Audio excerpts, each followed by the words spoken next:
Bhakti movement during medieval India. The Sufis were not the only popular religious teachers of the time. They were also the Bhakti saints.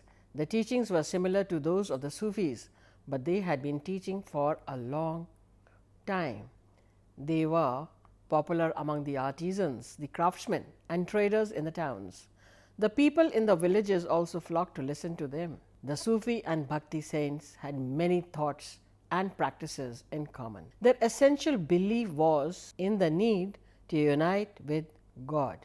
They laid stress on love or devotion as the basis of the relationship with God. To achieve all this, a guru or a peer was needed. The Bhakti saints attacked the rigidity in religion and the objects of worship. They disregarded caste and encouraged women to join in their religious gatherings. The Bhakti saints did their entire teaching in the local vernacular language to make it comprehensible, even to simpler minds. The Bhakti saints belonged to various backgrounds, but mainly came from the lower castes. Many were artisans by origin or belonged to the less prosperous class of cultivators. They stressed the need for tolerance among humans and religions. The Bhakti movement was long known in the South. The idea of preaching Bhakti through hymns and stories were traditionally done by the Alwas and the Nayanas of the Tamil devotional cult.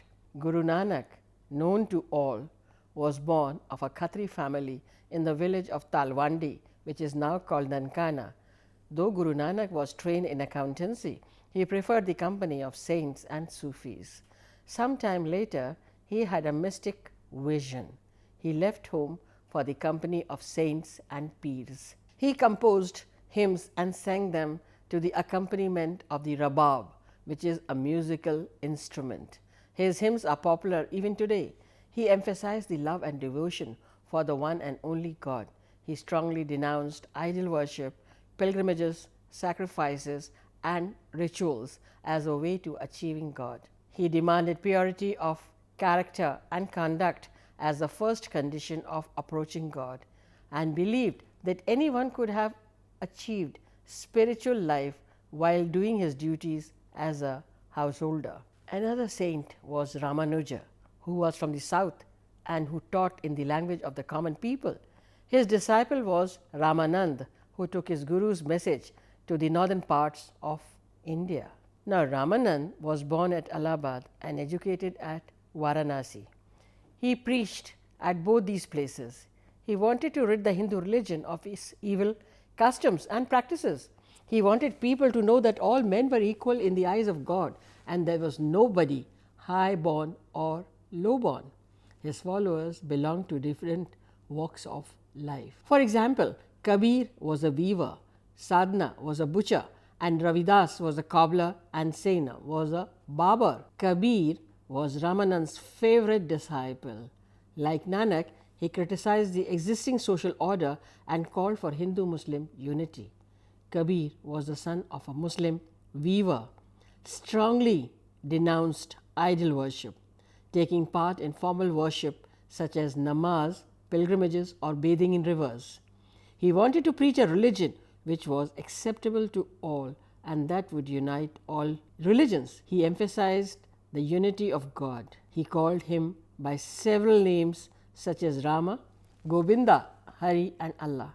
You must have read his dohas or couplets in Hindi. Chaitanya was a saint from Bengal. He was a devotee of Lord Krishna. Though he was a Brahmin, he condemned the caste system and emphasized on the equality of all. He wanted the people to know that true worship lay in love and devotion. He used to go into a trance singing devotional songs in praise of Lord Krishna. Mirabai was another Bhakti saint who worshipped, composed, and sang songs in praise of Lord Krishna. Like Chaitanya, she too would go into a trance in her love for the God. Namdev was a tailor. He wrote in Marathi. His poetry spoke of intense love and devotion to God. How did the Bhakti movement become so popular with the people? An important reason was that they challenged the caste system and the superiority of the Brahmins. They welcomed the ideas of equality and brotherhood, which the Sufi saints also preached. people were no longer satisfied with the old religion. They wanted a religion which could satisfy both their rationality as well as emotions. All the Bhakti saints emphasized oneness of God.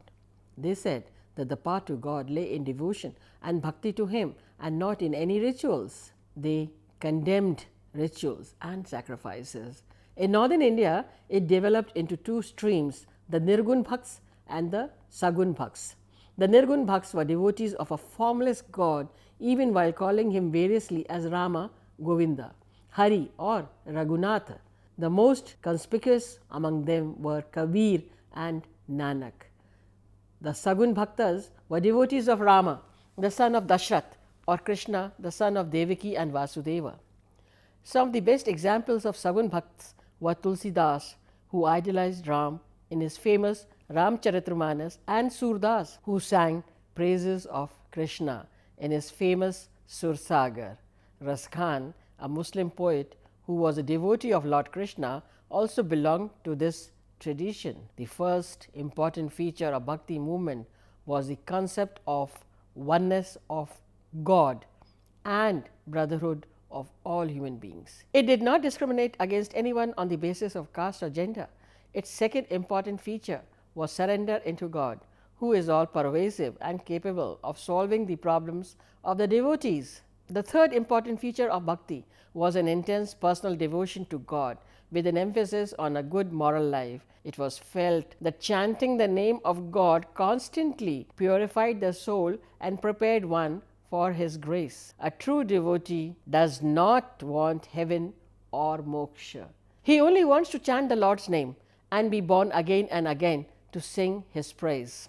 In addition came the Guru or spiritual teacher, whose function was to provide people with hope, strength and inner courage. He was supposed to be a person who had marched ahead on the path of bhakti and had probably realized God and hence was capable of leading others into Him. This brought in a system of pahul.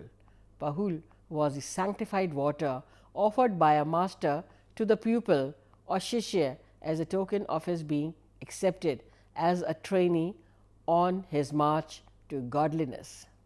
The Sikhs performed washing of the swords ceremony called Khande Ka Pahul, evolving in Peer Muridi custom, that is the saint soldier concept. Have you been able to notice here some of the features of the Bhakti tradition which are similar to the practices and ideas of the Sufis?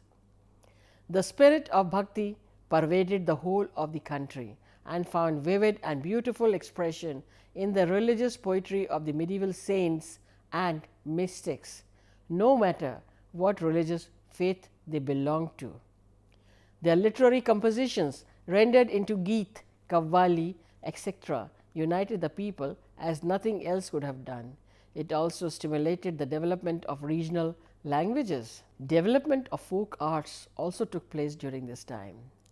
The rural masses got opportunities to display their creative skills in many fields.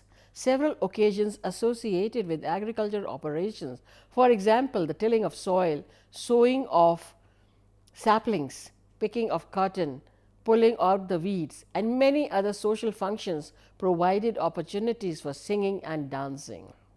Does this sound familiar to you?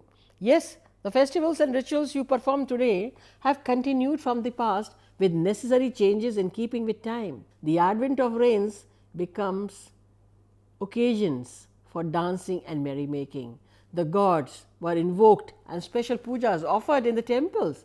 It was also an occasion for enjoying the swings. Similarly, ladies on their spinning wheels, accompanied by other ladies, would sit together and sing till late into the night.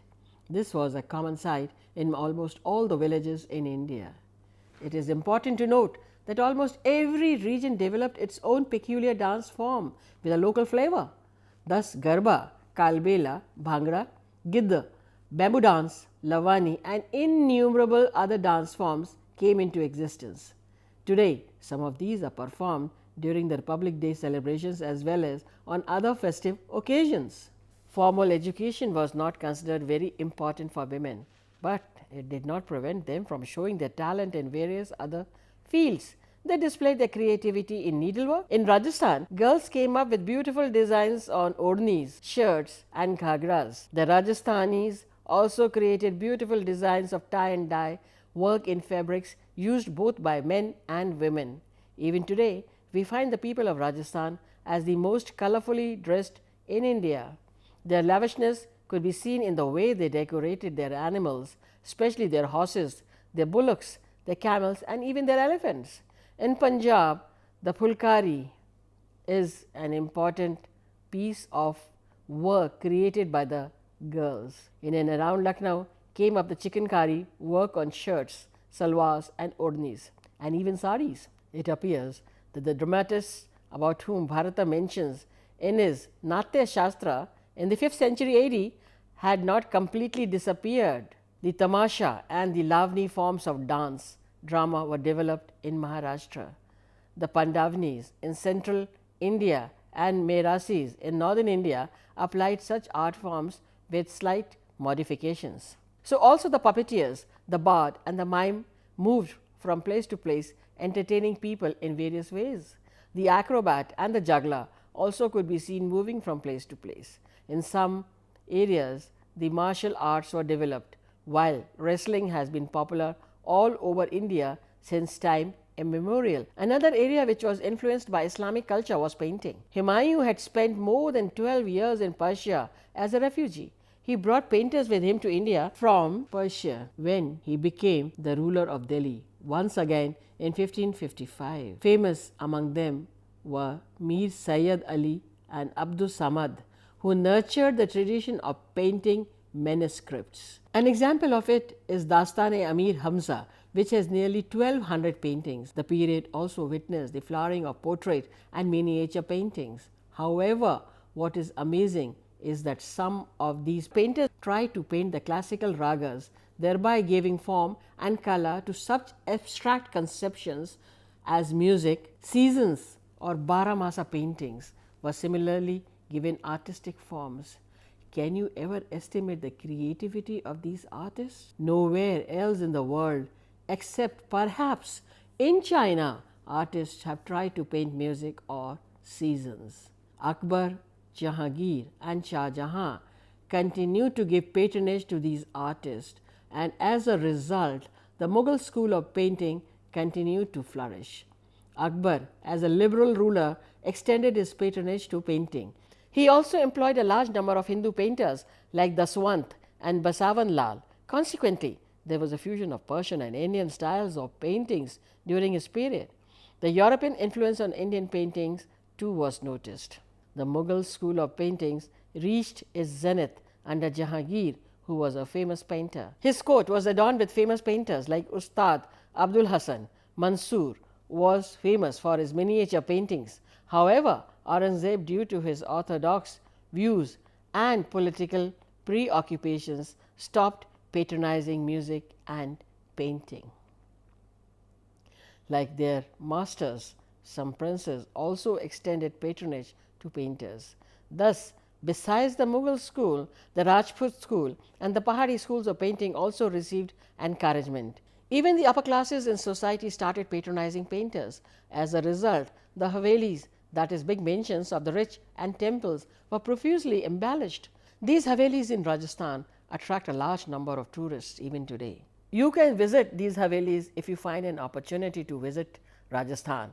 The Mughal school of painting from the 16th to the 18th century gave rise to the Indo-Persian school of miniature art. The Mughal court painters introduced landscapes together with human figures and costumes. When they came in touch with the traditional Indian styles, they became more natural. Signing on the miniatures as a tradition also started. Artists were now employed on monthly salaries. They illustrated such important works as the Changiz-Nama, Zafarnama, and the Ramayana. The Mughal emperors Akbar, Jahangir, and Shah Jahan patronized several musicians. Tansen, who adorned the court of Akbar, not only sang the classical raga but also composed new ones. It is said that Shah Jahan himself was quite a good singer. These musicians entertained the emperors at different times of the day and in different seasons with appropriate ragas. During the Turco-Afghan rule in India, a synthesis of Indian Iranian music had started. During the Mughal rule, it developed further. It is interesting to note that Aurangzeb was against music, but the classical Indian music in Persian were written during his time. In the north, a distinct school known as the Hindustani School of Music came into being, and its speciality lay in producing sweet and rapturous melodies to suit different moods of life. The ragas and the raginis were personified accordingly. Khayal, Chumri and Ghazal were also elaborated during this period. Tansen was in a sense the pioneer of this school. Similarly, in the south, the Carnatic school of music developed. However, ordinary people retained the flair of folk music and folk songs to commemorate their local chiefs like Allah Udal, Dula Bhatti, Jaimal Patta, etc. The Mughal rulers discarded the Afghan titles of Sultan and styled themselves as Badshah, that is the emperor, and Deen-e-Panah, that is the protector of faith. Further, to evoke reverence among the subjects for the emperor, they started the practice of Jharoka Darshan, or making public appearances through specially built windows. They also encouraged the court practice of Sizda, that is low prostration before the kings, and concentrated religious and political power more firmly in their hands. Another important development during this period was the emergence of several modern Indian languages. Urdu perhaps originated around Delhi. It developed as a camp language in the army of Alauddin Khilji when they were stationed in the Deccan around 14th century AD. In fact, the states of Bijapur and Golconda in the Deccan became the cradles of Urdu literature. The language soon developed its own grammar and became a distinct language. As time passed, it came to be used by the elite as well. The famous poet Amir Khusro, who composed poetry in this language, also played some part in making it popular. Besides poetry, beautiful prose, short stories, novels and drama were written in Urdu during the 18th and 19th centuries.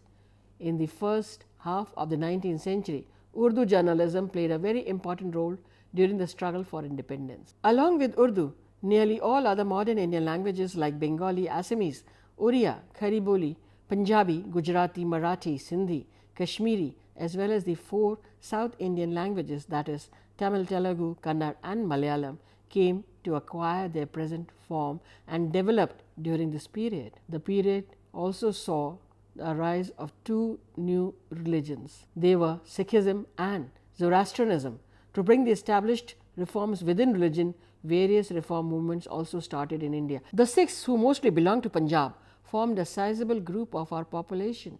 The orthodox Sikhs believed that the religion was revealed by God to Guru Nanak, whose spirit entered the second and the subsequent Gurus till the 10th Guru, Guru Gobind Singh, ordained the Sikhs to treat the Adi Granth, popularly known as the Guru Granth Sahib, as their Guru.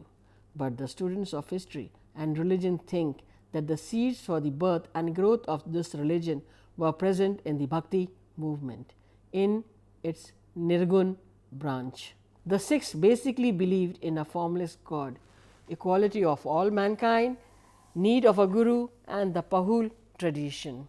Sometimes the Gurudom was conferred on the son and sometimes on the best disciple. The 5th Guru, Guru Arjan Dev, gave the Sikhs 3 things.